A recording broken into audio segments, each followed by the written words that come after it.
La pompiste a été licenciée pour avoir aidé un homme dans une voiture bon marché. Tout le monde a ri jusqu'à ce qu'il revienne. La vie de Marie Dupont commence dans un petit village à la périphérie de Paris, où les rues de terre battue et les maisons en briques non enduites reflétèrent la dureté d'une existence marquée par la pauvreté. Marie, une fillette aux grands yeux tristes, a passé ses premières années aux côtés de sa mère, Isabelle, une femme au cœur généreux, mais qui luttait chaque jour pour fournir le minimum à sa fille. Isabelle représentait tout pour Marie. Malgré toutes les difficultés, cette femme trouvait toujours un moyen de sourire et de transmettre de la tendresse à sa fille. Cependant, le peu de bonheur qui restait dans cette petite famille fut brutalement arraché lorsqu'Isabelle tomba gravement malade. La pneumonie est survenue sans prévenir et, en quelques semaines, a emporté la seule personne qui avait donné à Marie un peu d'espoir et d'amour. À 5 ans, Marie assista impuissante au dernier souffle de sa mère, tandis que des larmes silencieuses coulaient sur son visage. Désormais, elle était seule au monde, confiée aux soins de son beau-père, Armand, un homme amer, pris par l'alcool et ses propres démons. Depuis les funérailles, la maison qui abritait autrefois de petits moments de joie s'était transformée en un lieu de terreur et de désespoir. Les nuits étaient longues et remplies de peur. Armand, presque toujours ivre, déversait sa frustration et sa colère sur Marie avec des cris, des insultes et parfois même de la violence physique. La fillette, fragile et vulnérable, passait ses journées en silence, cherchant à fuir le monde cruel qui l'entourait, ne trouvant refuge que dans les souvenirs de sa mère. Le temps s'écoulait lentement pour Marie, qui avait appris à vivre avec la peur constante et la solitude qui l'accompagnait. La vie semblait être une route sans fin de douleur, jusqu'au jour où quelque chose changea. Les voisins, qui observaient la situation avec inquiétude depuis longtemps, décidèrent d'agir. Les marques de violence sur le corps de la fillette et son regard vide les convainquirent qu'il était temps d'intervenir. Un jour, après une nuit de tourments de plus, Marie fut réveillée par le son de voix inconnues. En ouvrant les yeux, elle vit 2 femmes et un homme, tous vêtus d'uniforme, en train de parler avec Armand à la porte de la maison. Le beau-père, visiblement contrarié, tentait de les chasser, mais les travailleurs sociaux restaient fermes dans leur mission. Sans tarder, ils emmenèrent la petite Marie et, malgré les protestations inutiles d'Armand, l'emmenèrent loin de cet enfer. Dans la voiture, en route vers l'orphelinat, Marie regardait par la fenêtre tandis que le village S éloignait, le cœur serré par la douleur de la séparation d'avec sa mère et par l'incertitude de ce qui allait suivre. Cependant, pour la première fois depuis longtemps, elle ressentit une petite étincelle d'espoir. Peut-être qu'à l'orphelinat, elle trouverait un endroit où elle pourrait être aimée et protégée. À l'orphelinat, Marie fut accueillie par une sœur gentille, Mère Thérèse, qui, en la voyant si fragile, l'enveloppa d'une étreinte chaleureuse. « Ici, tu seras en sécurité, ma chérie », dit la sœur avec un sourire réconfortant. Bien que la douleur et la peur soient toujours présentes dans le cœur de la fillette, quelque chose dans le regard de cette femme fit croire à Marie que sa vie pouvait enfin prendre un nouveau tournant. Tandis que Marie explorait cet environnement nouveau et inconnu, une sensation étrange l'envahissait. La vie à l'orphelinat promettait d'être meilleure que l'enfer qu'elle avait laissé derrière, mais quelque chose en elle craignait encore l'avenir. Cet endroit serait-il vraiment le début d'une nouvelle vie ou simplement une pause temporaire avant de nouvelles épreuves? Marie ignorait alors que ce ne serait que le début d'un voyage marqué par des défis et des révélations qui transformeraient sa vie à jamais. L'orphelinat, avec ses murs austères et ses couloirs silencieux, cachait des secrets que Marie était sur le point de découvrir. Et ces secrets seraient la clé de son destin. L'orphelinat, avec ses murs anciens et ses jardins bien entretenus, devint un refuge inattendu pour Marie. Les premiers jours furent difficiles, encore marqués par les cicatrices du passé et la nostalgie de sa mère. Cependant, peu à peu, les ombres qui hantaient son cœur commencèrent à se dissiper, remplacées par une nouvelle réalité remplie de chaleur humaine et de compréhension. Mère Thérèse, la sœur qui l'avait accueillie, fut la première à remarquer la fragilité et la peur dans les yeux de Marie. Avec patience et tendresse, elle devint la figure maternelle dont la fillette avait tant besoin. « Ici, tu es chez toi », disait la sœur en caressant les cheveux de Marie, lui insufflant un sentiment de sécurité qu'elle n'avait jamais connu. Les éducateurs de l'orphelinat, attentifs et dévoués, remarquèrent rapidement le potentiel de Marie.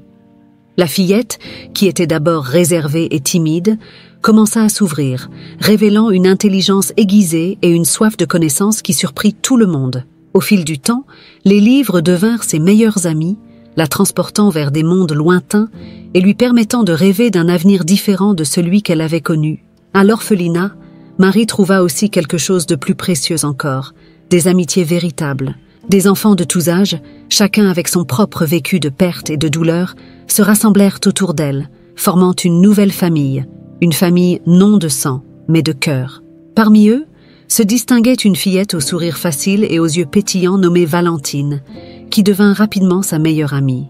Les deux étaient inséparables, partageant rêves, secrets et moments de joie. « Nous serons des sœurs pour toujours, Marie », disait Valentine, en serrant la main de son amie alors qu'elles observaient les étoiles par la fenêtre du dortoir. « Personne ne nous séparera jamais. » Au fil des années, Marie se distingua non seulement dans ses études, mais aussi dans les activités de l'orphelinat.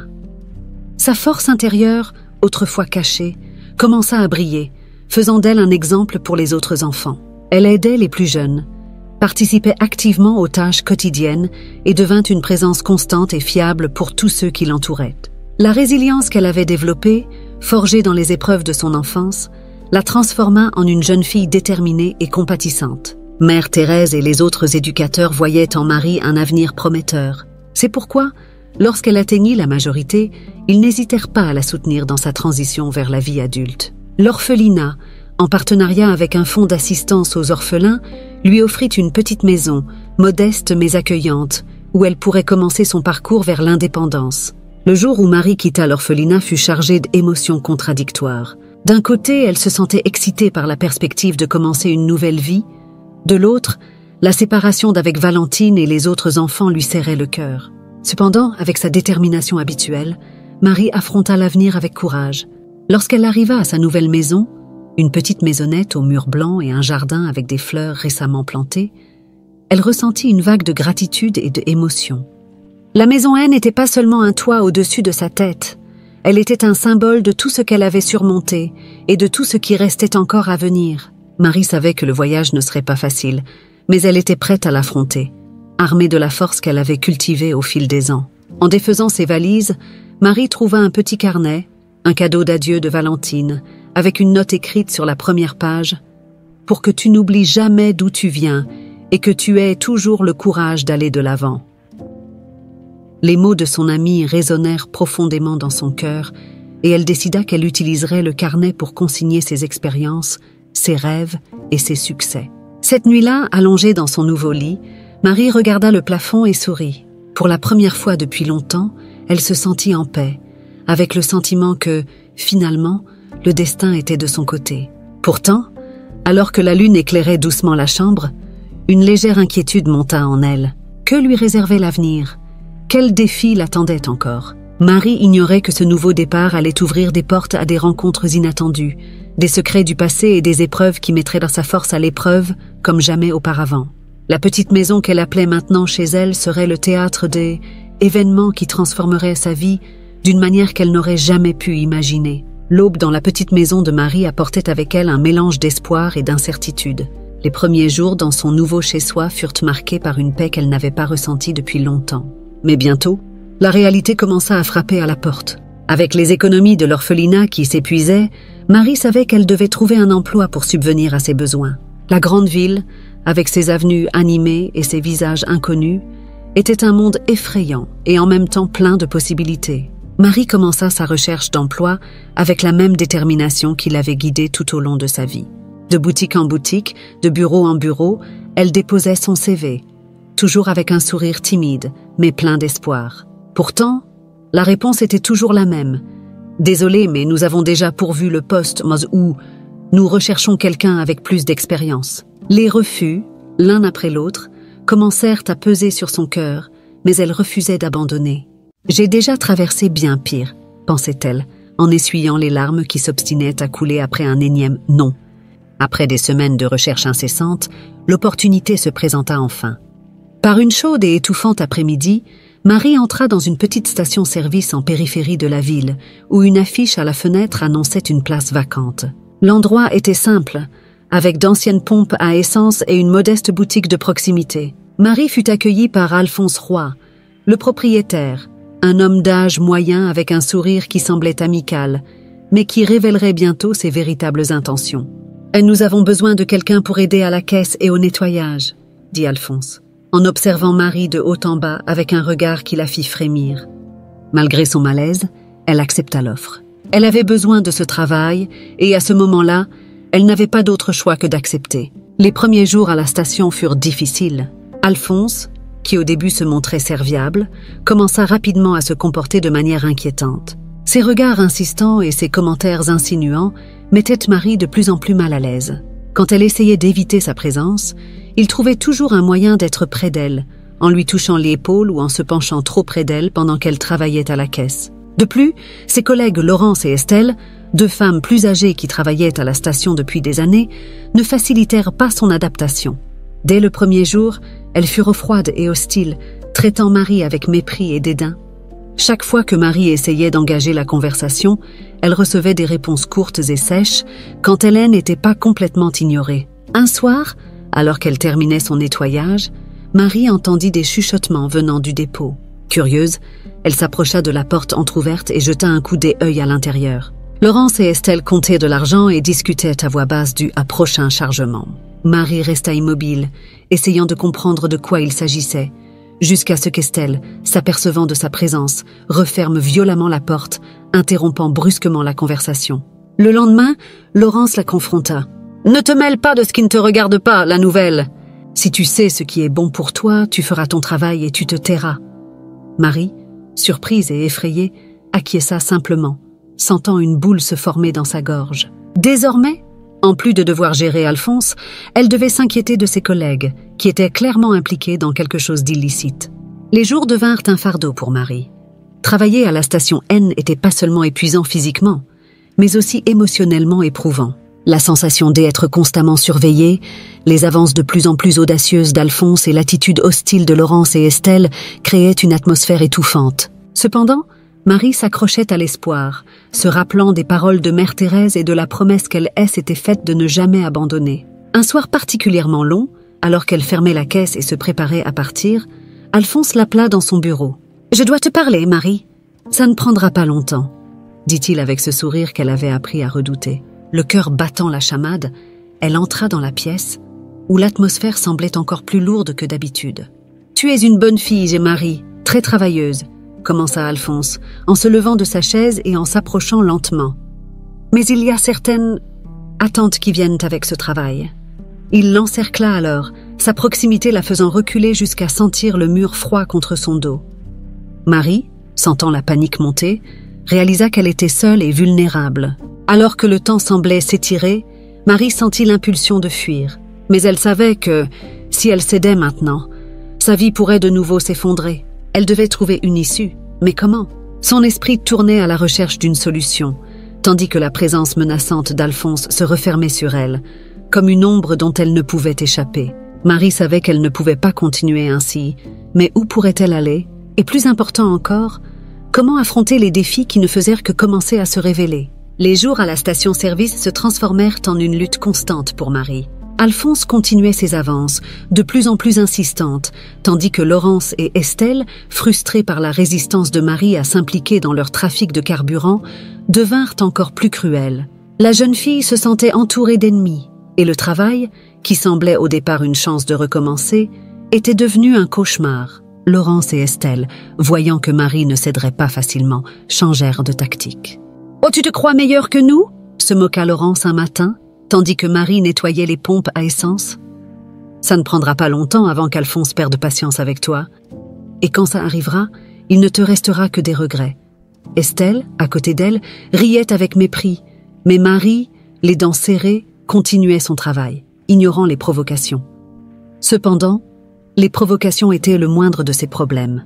Plus d'une fois, Laurence et Estelle avaient tenté de la manipuler pour qu'elle participe au détournement de carburant, lui offrant de l'argent facile. « Personne ne le saura, Marie », murmurait Estelle d'un ton séducteur, tout en faisant glisser un billet de 100 pesos sur le comptoir en direction de la jeune femme.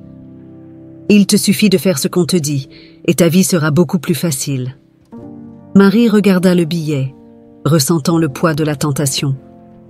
L'argent représentait plus que ce qu'elle gagnerait en une semaine de dur labeur, et avec cela, elle pourrait enfin s'acheter de nouveaux vêtements ou même apporter quelques améliorations à sa petite maison.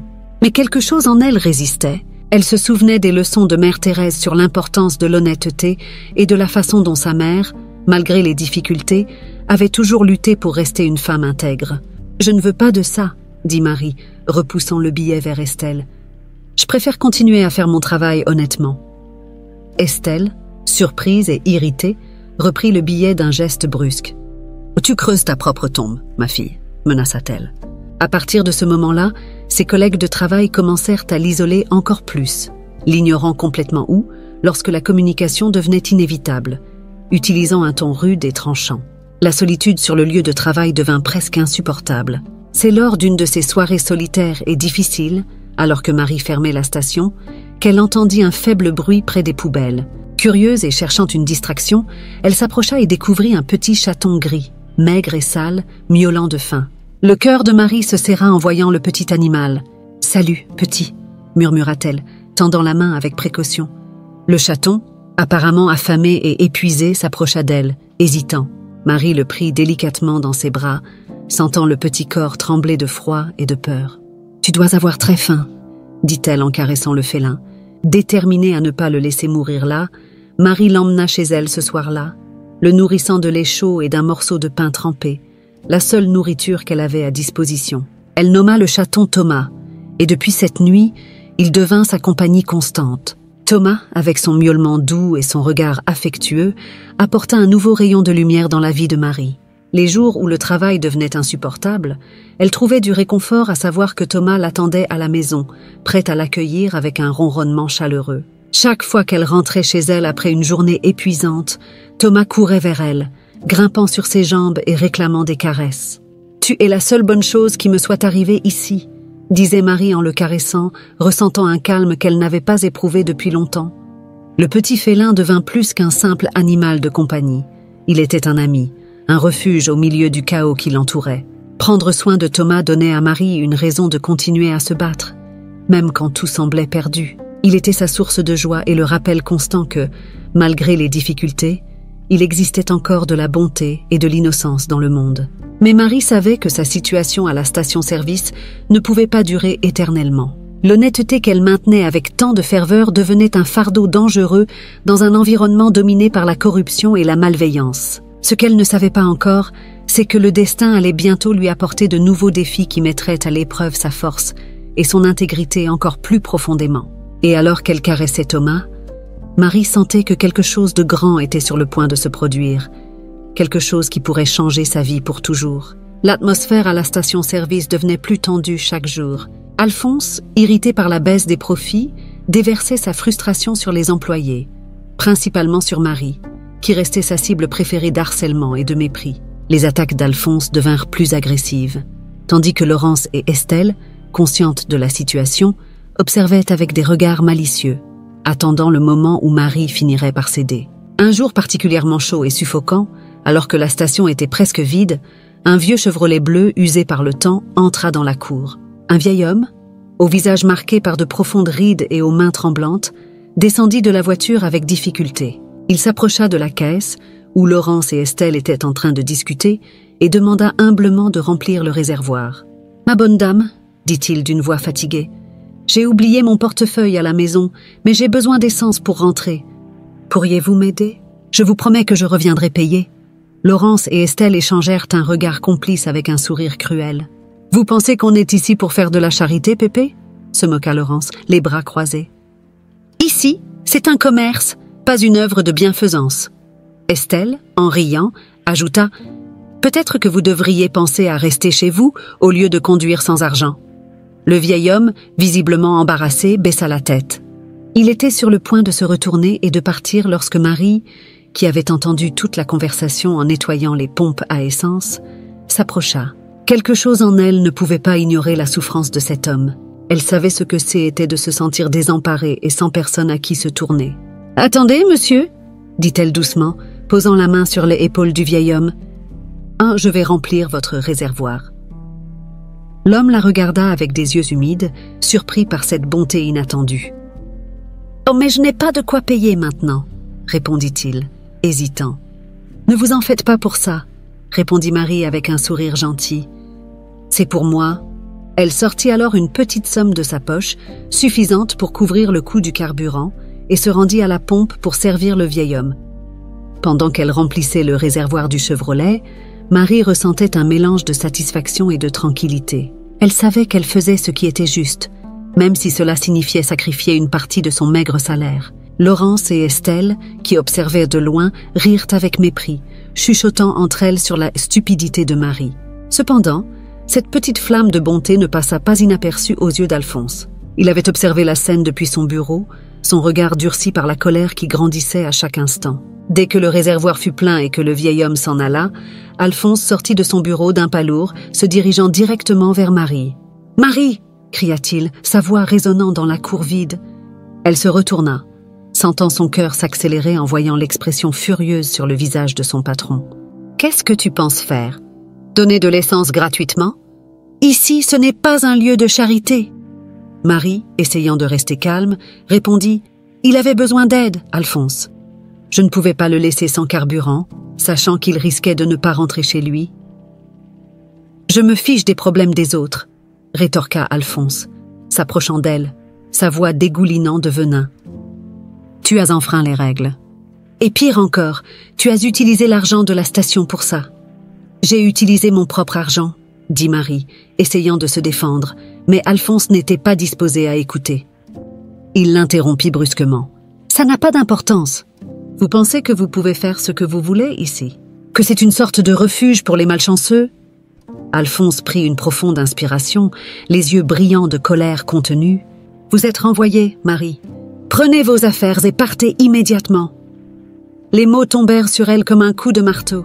Bien qu'elle s'attendait déjà à quelque chose de mauvais, le licenciement fut un choc. « S'Alphonse, s'il vous plaît, » tenta-t-elle d'argumenter, mais il s'était déjà détourné, ignorant complètement ses paroles.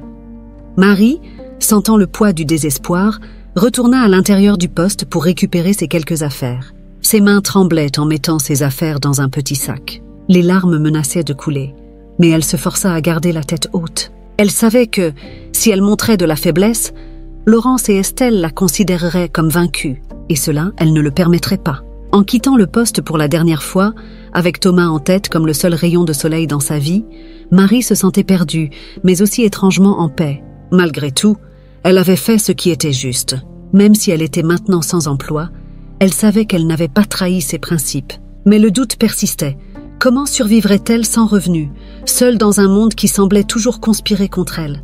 En s'éloignant du poste, le soleil commençait à se coucher, lançant une lumière dorée sur les rues désertes. Marie marchait sans but précis, son cœur lourd d'incertitude, mais une graine d'espoir restait vivante. Elle ne savait pas ce que l'avenir lui réservait, mais elle était déterminée à continuer, une étape à la fois. Au fond, Marie sentait que sa vie était sur le point de changer de manière inattendue, et que, malgré l'obscurité qui l'entourait, il y avait une lumière qui l'attendait, prête à la guider dans son voyage. Ce qu'elle ne savait pas, c'est que cet acte de bonté, apparemment petit et insignifiant, serait le catalyseur d'événements qui changeraient sa vie pour toujours. Marie tournait le dos au monde, empaquetant ses quelques affaires avec des mains tremblantes et un cœur lourd, quand le bruit d'un moteur familier la fit s'arrêter. Elle se retourna et, à sa grande surprise, vit la vieille Chevrolet bleue revenir au poste. Cette fois, cependant, ce n'était pas le vieil homme qui conduisait, mais un jeune homme élégant, vêtu d'un costume impeccable. Le vieil homme, assis côté passager, semblait plus détendu que la dernière fois, maintenant avec un sourire tranquille sur le visage. Les deux descendirent de la voiture, et le vieil homme, avec des pas plus fermes cette fois, marcha jusqu'à Marie. « Ma jeune fille », commença-t-il, sa voix pleine de gratitude, « je suis Don Ignace Morel, et voici mon fils Émile. Il vient d'arriver de Guadalajara, mais il a déjà entendu parler de ce que vous avez fait pour moi aujourd'hui. » Marie, confuse et encore émotionnellement bouleversée par les événements récents, ne put que hocher la tête. Elle n'avait aucune idée de ce qui allait suivre, mais quelque chose dans le regard de Don Ignace lui disait que sa bonté n'avait pas été vaine. Émile, grand et d'apparence déterminée, regarda Marie avec un mélange de respect et de curiosité. « Mon père m'a parlé de votre générosité. Il a insisté pour que je vienne ici immédiatement. » Don Ignace continua. « Je suis à la tête de l'achat de ce poste. Notre nom, Morel, est connu dans toute la région. Nous avons un réseau de stations, et celle-ci sera la nouvelle addition. » La révélation laissa Marie abasourdie. Alphonse, qui était sorti du bureau en voyant la Chevrolet revenir, resta également paralysé en entendant ces mots. Son visage perdit ses couleurs tandis que la peur commençait à s'infiltrer. Il avait sous-estimé la jeune femme qui se tenait maintenant devant lui et, pire, il n'aurait jamais pu imaginer que le vieil homme qu'il méprisait était si puissant. Émile, sans perdre de temps, se tourna vers Alphonse, son regard dur et intransigeant. « Vous êtes Alphonse Roy, n'est-ce pas ?» demanda-t-il d'une voix ferme, ne laissant aucune place au mensonge. Alphonse, essayant de garder son calme, se contenta d'acquiescer, mais avant qu'il ne puisse dire quoi que ce soit, Émile continua. « Vous êtes renvoyé, Alphonse. À partir de maintenant, ce poste appartient à la famille Morel, et nous n'avons pas de place pour des gens comme vous. » La sentence tomba comme une bombe, laissant Alphonse sans voix. Il ouvrit la bouche pour protester, mais l'expression d'Émile indiquait clairement que rien de ce qu'il pourrait dire ne changerait ce qui avait été décidé. Sans autre option, Alphonse se tourna et entra dans le bureau pour prendre ses affaires, tandis que Marie l'observait avec un mélange de soulagement et d'incrédulité. Don Ignace s'approcha ensuite de Marie et, avec un sourire paternel, dit « Ma jeune fille, votre acte de bonté n'est pas passé inaperçu. Il est rare de trouver des personnes comme vous qui placent le bien-être des autres au-dessus du leur, surtout en des temps difficiles comme ceux-ci. » Marie sentit une larme couler sur sa joue, mais cette fois, était de soulagement. « J'ai seulement fait ce que je pensais être juste, monsieur, » répondit-elle, la voix tremblante. Émile fit alors un pas en avant. « Et pour cela, je veux vous faire une proposition, Marie. Nous étendons notre réseau de stations et nous avons besoin de personnes de confiance qui comprennent la valeur de l'honnêteté et du travail acharné. Je voudrais vous offrir le poste de gérante de notre réseau de stations. » Les paroles d'Émile parurent irréelles à Marie. Elle cligna des yeux, essayant de comprendre ce qu'elle venait d'entendre. « Moi, gérante ?» demanda-t-elle, presque sans y croire. « Oui ?» répondit Émile, souriant. « Vous avez montré que vous avez de l'intégrité, quelque chose de rare et précieux. Avec la formation adéquate, vous pouvez diriger notre équipe et aider à garantir que nos valeurs soient reflétées dans chaque station. » Marie sentit son cœur battre de manière incontrôlable. L'opportunité qui lui était offerte était bien plus que ce qu'elle avait jamais osé rêver. En un instant, la marée de sa vie avait changé de façon spectaculaire. Là où il y avait auparavant du désespoir et de l'incertitude, il y avait maintenant de l'espoir et des possibilités. Elle regarda Don Ignace, qui la fixait avec un sourire encourageant, puis Émile, qui attendait patiemment sa réponse. « J'accepte, » dit Marie, enfin, sentant une vague d'émotions l'envahir. « J'accepte de tout mon cœur. » Don Ignace la prit doucement dans ses bras, comme un père le ferait avec sa fille, tandis qu'Émile acquiesçait, satisfait de sa décision. « Bienvenue dans la famille Morel, Marie. Vous avez un avenir brillant devant vous, et nous ferons tout pour que vous ayez le soutien que vous méritez. » Alors qu'Alphonse quittait furtivement le poste pour la dernière fois, Marie sentait que, enfin, sa vie avait pris un tournant inattendu et merveilleux. Thomas, son fidèle compagnon, l'attendrait à la maison, et maintenant elle avait de bonnes nouvelles à partager. Cependant, bien que ce nouveau chapitre apporte des promesses de succès, Marie savait qu'il y aurait encore des défis à relever. Mais avec le soutien des Morel et la force qu'elle avait cultivée tout au long de sa vie, elle était prête à affronter ce qui viendrait. Le destin, qui avait souvent été cruel, semblait maintenant lui sourire, et Marie était déterminée à faire valoir cette nouvelle chance. Les premiers jours en tant que gérante marquèrent une grande transformation dans la vie de Marie. La station-service, autrefois un lieu de douleur et de désespoir, représentait désormais une opportunité de rédemption et de croissance. Avec le départ d'Alphonse, l'atmosphère de travail changea radicalement. La tension qui régnait auparavant se dissipa, remplacée par une ambiance de collaboration et de respect. Marie, déterminée à justifier la confiance que Don Ignace et Émile avaient placée en elle, commença à mettre en œuvre une série de changements à la station. Sa première initiative fut d'organiser une réunion avec toute l'équipe, y compris Laurence et Estelle. « Je veux que tout le monde sache que c'est un nouveau départ », dit Marie avec une assurance qu'elle ne se connaissait pas. « Ici, nous travaillerons avec honnêteté, respect, et surtout en équipe. » Laurence et Estelle, qui avaient été ses plus grandes rivales dans le passé, observaient Marie avec un mélange de curiosité et d'admiration. La jeune femme, autrefois si vulnérable, dirigeait désormais l'équipe avec une assurance impossible à ignorer. Consciente du passé conflictuel, Marie décida de leur donner une nouvelle chance en leur confiant des responsabilités, montrant ainsi sa confiance dans leur changement. Peu à peu, Laurence et Estelle commencèrent à respecter et même à admirer Marie pour son leadership juste et compatissant. Avec une équipe motivée, Marie se concentra sur l'amélioration des opérations de la station. Elle révisa les procédures de sécurité, mit en place de nouveaux systèmes de contrôle des stocks et lança un programme de formation pour tous les employés, veillant à ce que chacun adhère aux valeurs de la famille Morel. Sa dévotion porta rapidement ses fruits. La station devenait plus efficace et attirait de plus en plus de clients, dont beaucoup se souvenaient de l'incident avec Don Ignace et venaient spécialement pour remercier Marie pour sa générosité. La nouvelle du succès de Marie parvint rapidement à Don Ignace et Émile, qui n'hésitèrent pas à exprimer leur fierté. « Tu fais un travail exceptionnel, Marie », dit Émile lors d'une de ses visites à la station. « Oh, mon père et moi ne pourrions pas être plus satisfaits. » Bien que reconnaissante pour ses paroles, Marie savait qu'il restait encore beaucoup à faire. La responsabilité de gérer la station, malgré les succès initiaux, apportait son lot de nouveaux défis. La charge de travail était intense, et elle devait prendre des décisions difficiles chaque jour. Il y avait la pression de maintenir les bénéfices, de gérer des fournisseurs exigeants et de s'assurer que l'équipe reste soudée et motivée. Un soir, après une longue journée de travail, Marie s'assit dans son petit bureau, ressentant le poids des responsabilités sur ses épaules.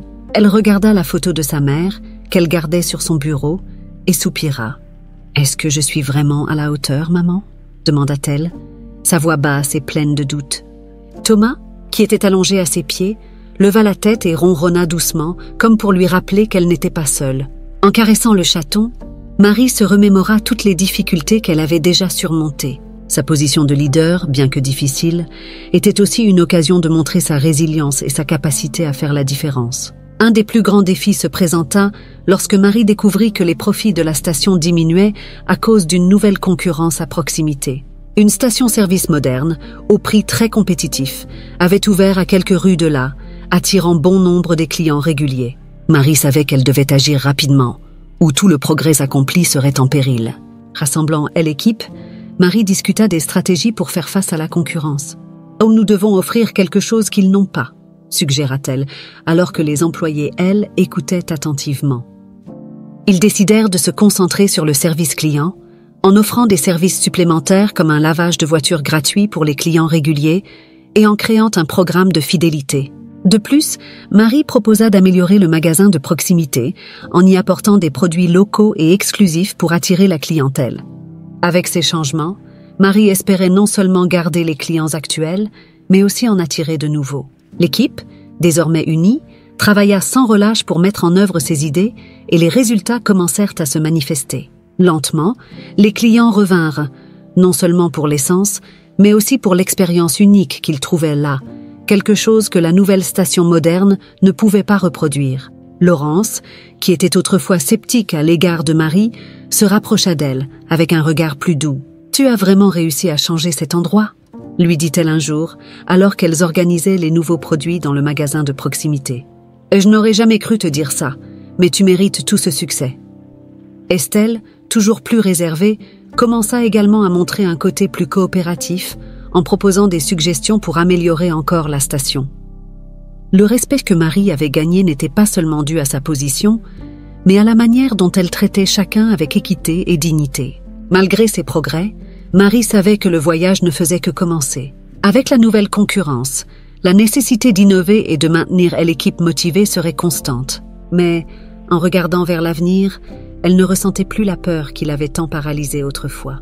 Au contraire, une flamme de détermination brûlait dans son cœur, alimentée par toutes les épreuves qu'elle avait déjà surmontées. Dans son esprit, l'image de Don Ignace et d'Émile et le soutien indéfectible qu'ils lui avaient offert étaient des rappels qu'elle n'était pas seule dans ce voyage. Avec Thomas à ses côtés et la nouvelle famille qu'elle avait trouvée à la station-service, Marie était prête à affronter tous les défis qui se dresseraient sur son chemin. Le destin lui avait confié de grandes responsabilités, mais Marie savait qu'elle avait la force de les porter. Elle façonnait enfin son propre chemin et l'horizon s'étendait devant elle, plein de possibilités et de défis, mais aussi d'espoir et de satisfaction. Les mois passèrent rapidement à la station-service et chaque jour apportait de nouveaux défis et réussites à Marie. Sous sa direction, la station prospérait et la confiance que Don Ignace et Émile avaient placée en elle se révélait de plus en plus justifiée. Cependant, Alors que les opérations à la station se stabilisaient, quelque chose d'inattendu et de plus profond commença à se dérouler dans la vie de Marie. Au début, la relation entre Marie et Émile était strictement professionnelle. Émile, avec son attitude sérieuse et sa vision stratégique, visitait fréquemment la station pour suivre les progrès et discuter des plans futurs. Marie l'admirait pour son intelligence et la manière respectueuse dont il la traitait toujours. Pour sa part, Émile voyait en Marie une force rare, une combinaison de résilience et de bonté qui l'intriguait. Ces réunions d'affaires, initialement formelles et objectives, commencèrent à se transformer en quelque chose de plus. De petits gestes de tendresse apparurent ici et là.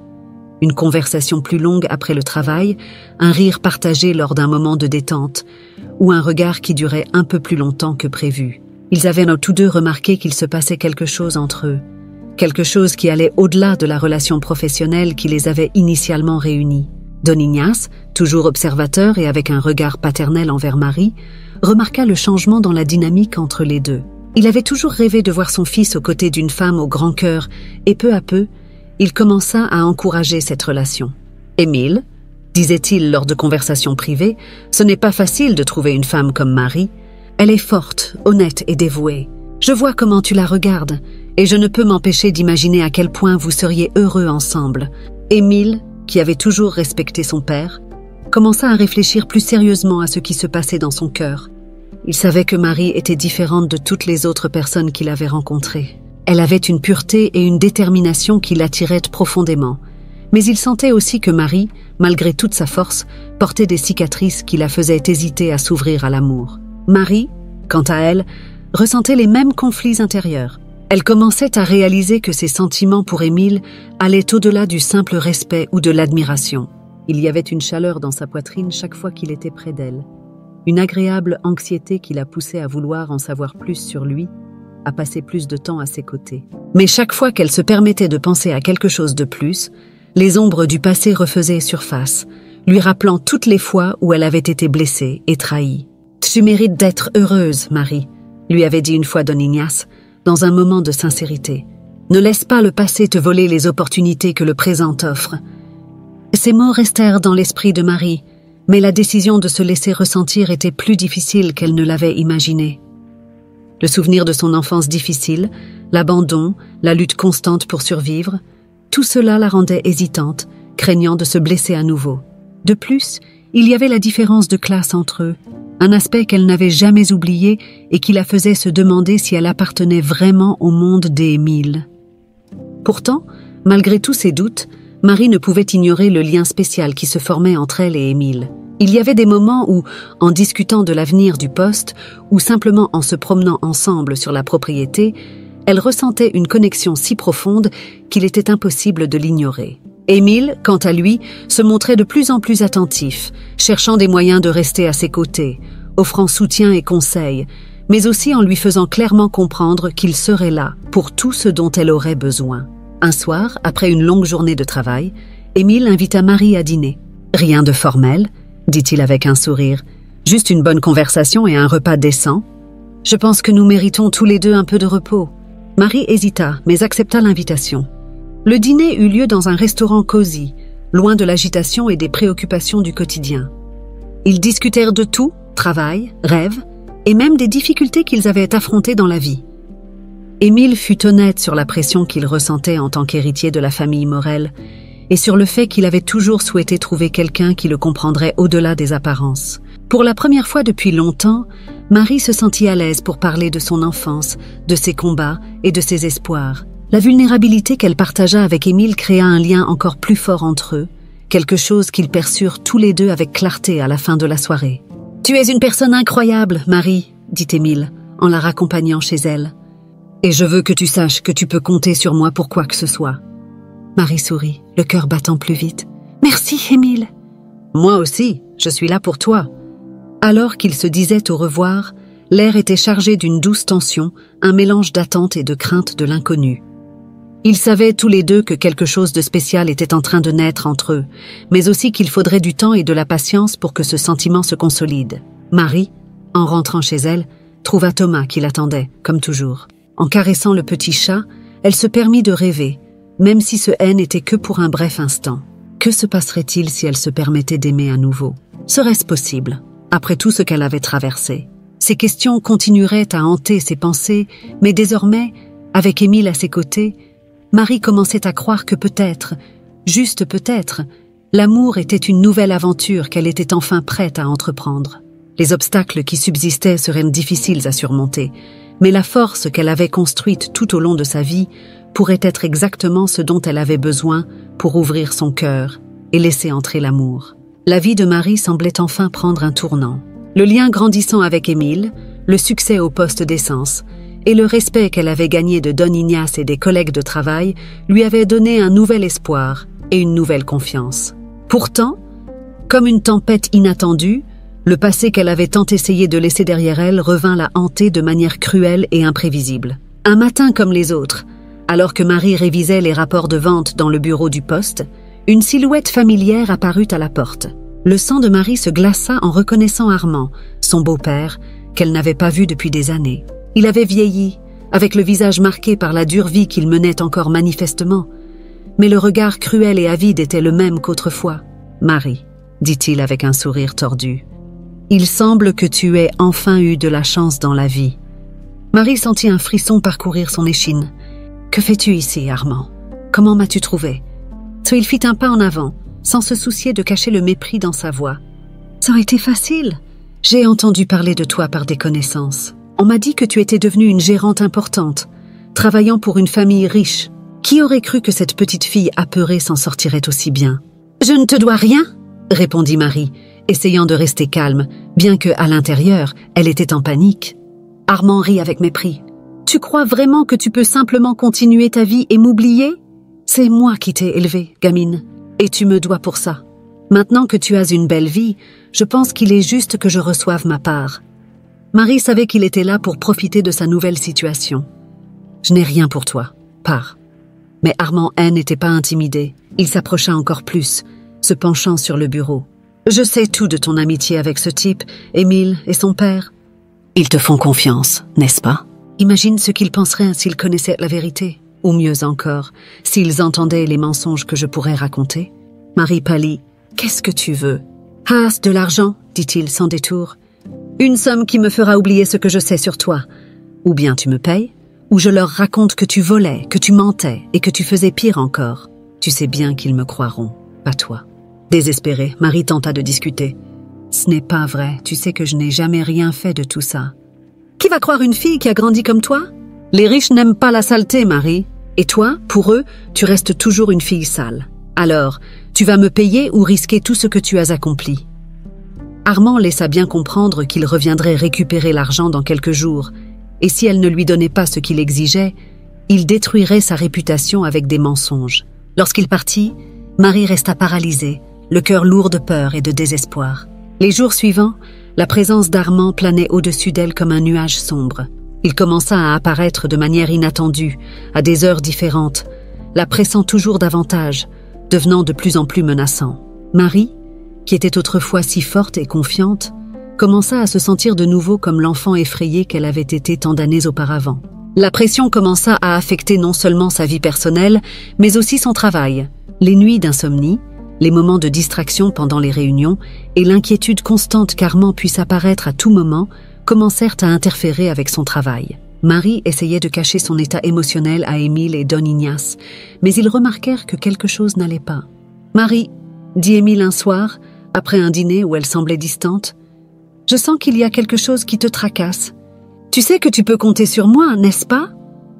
Marie, sentant le poids du secret qu'elle portait, hésita. D'un côté, elle savait qu'elle devait faire confiance à Émile et Don Ignace, mais d'un autre côté, la peur qu'ils la jugent et la voient différemment était écrasante. Que se passerait-il s'ils croyaient aux mensonges d'Armand? Elle pourrait perdre tout ce qu'elle avait construit, son travail, le respect de la famille Morel, et pire encore, l'affection d'Émile. Chaque jour qui passait, la pression augmentait. Marie savait que céder au chantage d'Armand ne résoudrait pas le problème.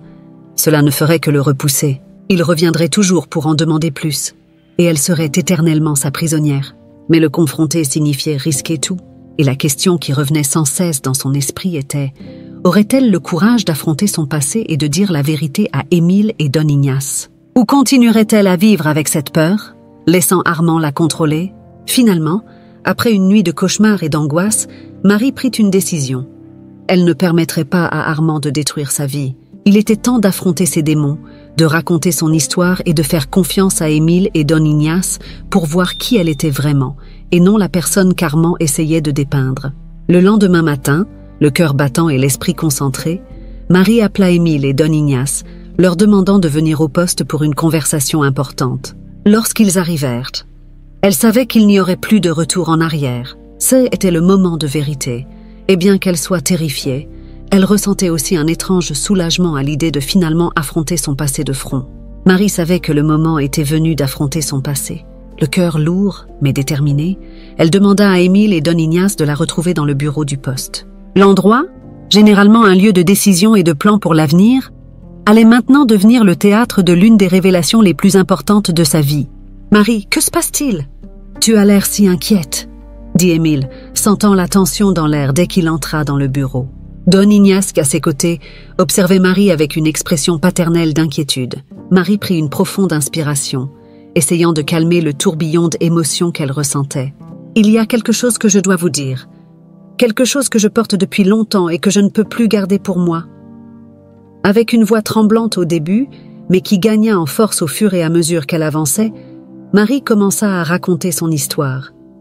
Elle parla de son enfance difficile, de la perte précoce de sa mère et des années de maltraitance aux mains de son beau-père. Elle raconta comment elle avait été sauvée et emmenée à l'orphelinat, où elle avait enfin trouvé un peu de paix et d'espoir. Émile et Don Ignace écoutèrent en silence, absorbant chaque détail avec des expressions qui reflétèrent le choc, la tristesse et, par-dessus tout, une profonde compassion. Quand Marie eut terminé, des larmes coulaient librement sur son visage, mais elle ressentait un soulagement indescriptible d'avoir enfin partagé la vérité. « Je comprends si vous voulez vous éloigner de moi après avoir appris tout cela, » dit-elle, la voix encore tremblante.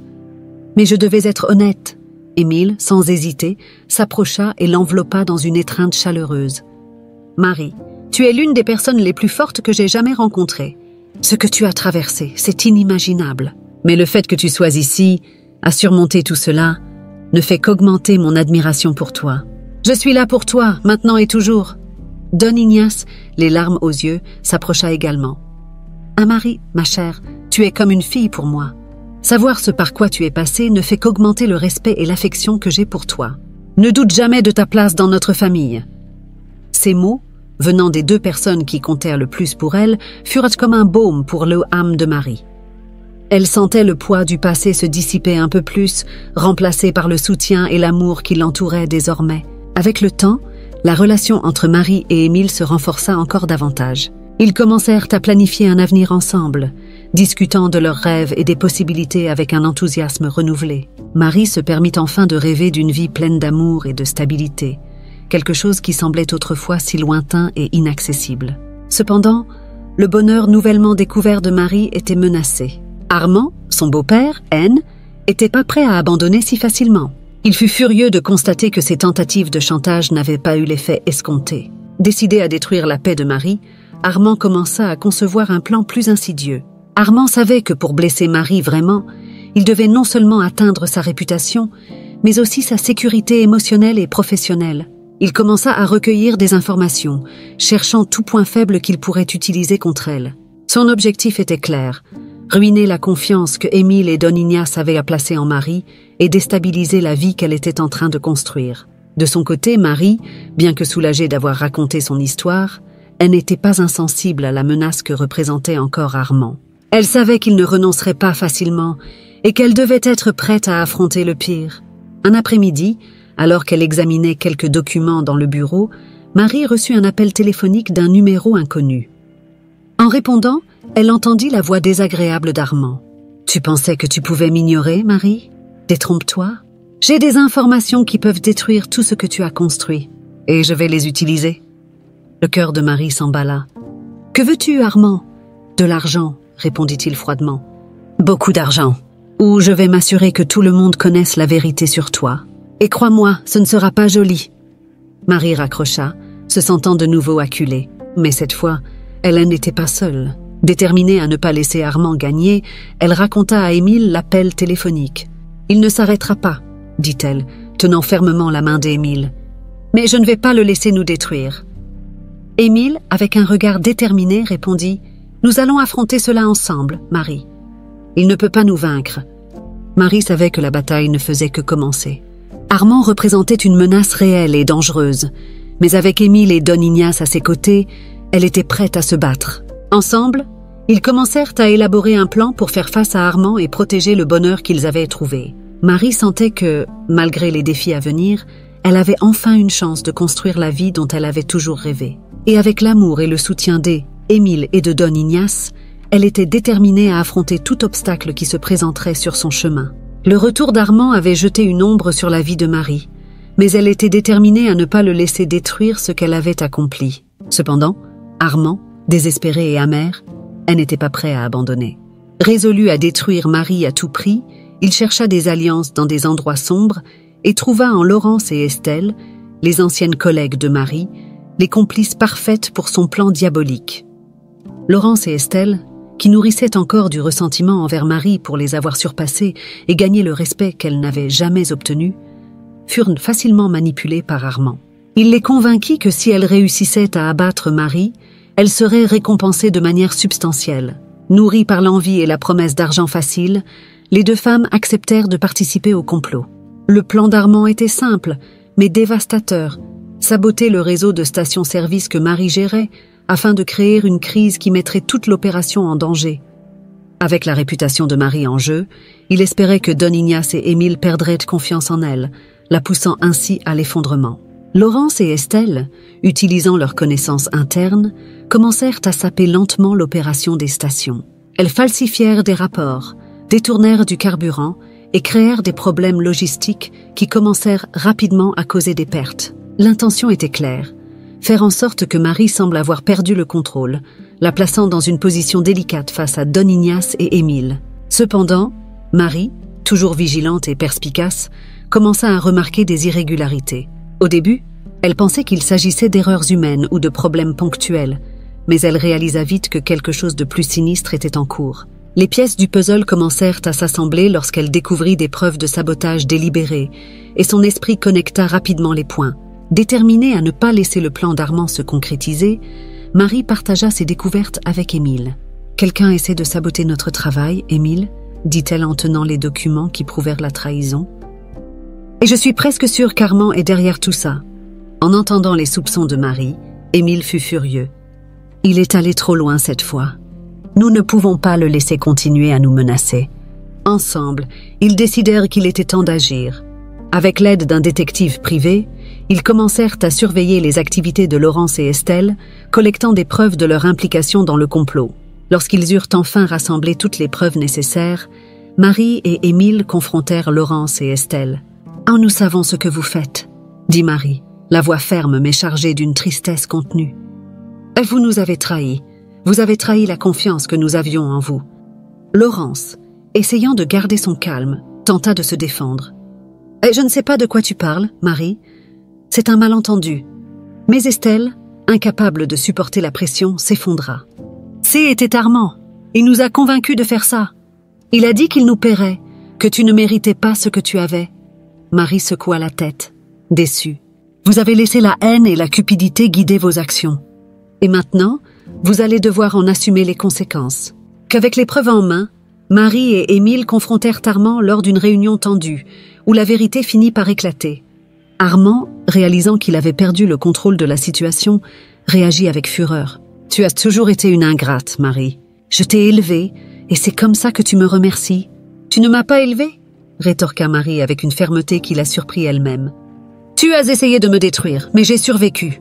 Et je ne te laisserai plus jamais, toi ou quelqu'un d'autre, contrôler ma vie. » Et dans un moment de pur courage, Marie dénonça Armand aux autorités, remettant toutes les preuves de ses crimes. Laurence et Estelle, réalisant qu'elles avaient été manipulées et qu'elles allaient maintenant devoir en payer le prix, furent également livrées à la police. Armand, finalement démasqué, fut arrêté pour chantage et tentative de sabotage, mettant ainsi fin à un chapitre douloureux de la vie de Marie. Avec l'arrestation d'Armand, Marie sentit comme si un grand nuage était dissipé de sa vie. Pour la première fois, Elle était vraiment libre des chaînes de son passé. Elle émergea de cette épreuve plus forte et plus indépendante, sachant qu'elle avait affronté ses plus grandes peurs et en était sortie victorieuse. Don Ignace, qui avait observé toute la situation avec une fierté et un respect renouvelés pour Marie, l'embrassa chaleureusement après la confrontation. « Tu es une femme extraordinaire, Marie. Ne doute jamais de cela. Tu n'as pas seulement sauvé notre entreprise, mais tu as aussi montré un courage que peu de gens possèdent. » Émile, à côté de Marie, lui prit la main et sourit. « J'ai toujours su que tu étais forte, mais maintenant je sais que rien ne peut te faire tomber. Je suis plus certain que jamais que notre avenir ensemble sera incroyable. » Avec la fin des menaces, Marie et Émile purent enfin commencer à planifier leur avenir sans peur ni insécurité. Et bien que le chemin jusqu'ici ait été semé d'embûches, Marie savait que chaque obstacle l'avait façonnée, la transformant en la femme forte et résiliente qu'elle était maintenant prête à embrasser le bonheur qu'elle méritait tant. Le soleil se levait dans un ciel clair et lumineux, baignant la petite chapelle d'une lumière dorée et douce. Ça était le jour du mariage de Marie et Émile. Un jour que beaucoup, y compris elle-même, n'auraient peut-être jamais imaginé voir arriver. La cérémonie, simple et intime, reflétait parfaitement l'essence des deux.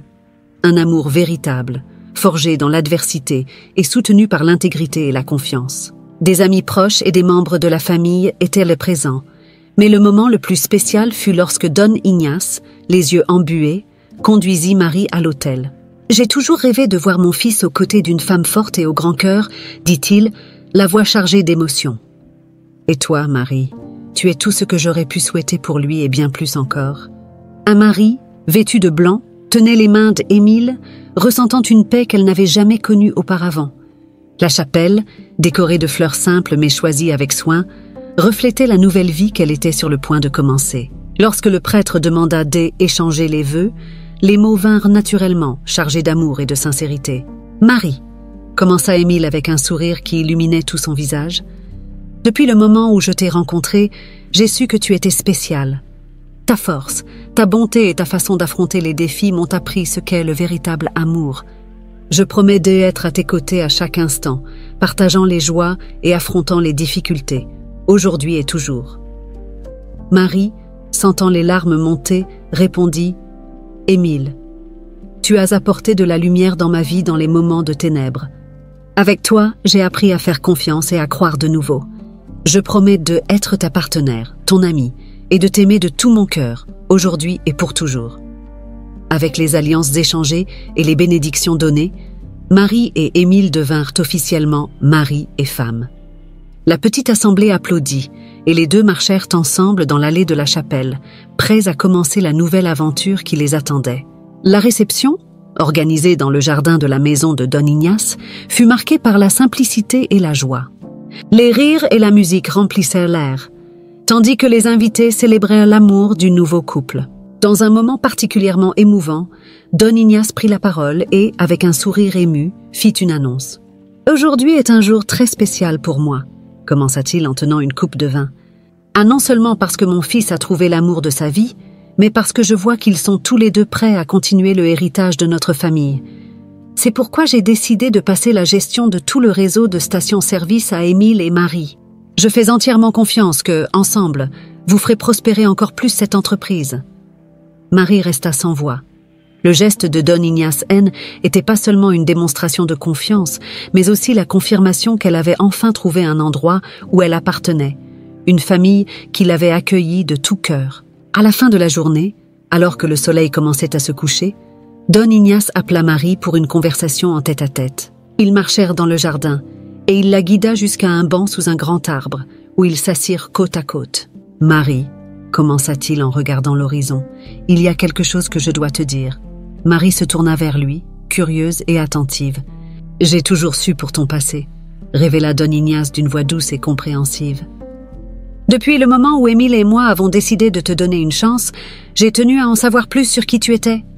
J'ai découvert ton histoire, les difficultés que tu as affrontées et comment, malgré tout, tu es restée intègre et pleine de bonté. » Marie sentit son cœur s'accélérer. « Et même en sachant tout cela, tu as quand même choisi de me faire confiance ?»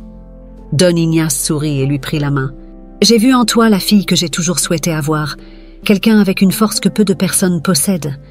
Je savais que si je te donnais une chance, tu montrerais au monde ce dont tu es vraiment capable. Et je ne me suis pas trompée. » Les mots de Don Ignace apportèrent des larmes aux yeux de Marie. Elle comprit enfin que, depuis le début, il la voyait pour ce qu'elle était vraiment, une femme forte, résiliente et digne d'amour et de confiance. « Merci, Don Ignace, » murmura-t-elle, la voix brisée par les émotions. « Pour tout !»« Non, Marie, » répondit-il avec un sourire affectueux. « C'est moi qui te remercie d'avoir apporté tant de bonheur à notre famille. » Le grand tournant fut en réalité une révélation de confiance et d'amour inconditionnel que Don Ignace avait toujours eu pour Marie, même avant qu'elle ne le sache. Il l'avait acceptée non seulement pour ce qu'elle était devenue, mais aussi pour le chemin difficile qu'il avait mené jusqu'ici. Ce soir-là, Marie et Émile dirent au revoir aux invités et, main dans la main, marchèrent sous le ciel étoilé, prêts pour le nouveau chapitre de leur vie. Ils savaient que, quels que soient les défis que l'avenir pourrait apporter, ensemble, ils pourraient surmonter n'importe quoi. Marie, enfin en paix, sourit en pensant à tout ce qu'elle avait vécu. Les ombres du passé avaient été dissipées, et devant elle s'étendait une nouvelle aube, un avenir brillant et plein de possibilités, construit sur la base solide de l'amour, de l'intégrité et de la force qui l'avait toujours guidée. Et ainsi, le cœur léger et elle âme renouvelée, Marie avança, sachant qu'elle avait trouvé non seulement l'amour, mais aussi la famille et la paix qu'elle avait toujours cherchée.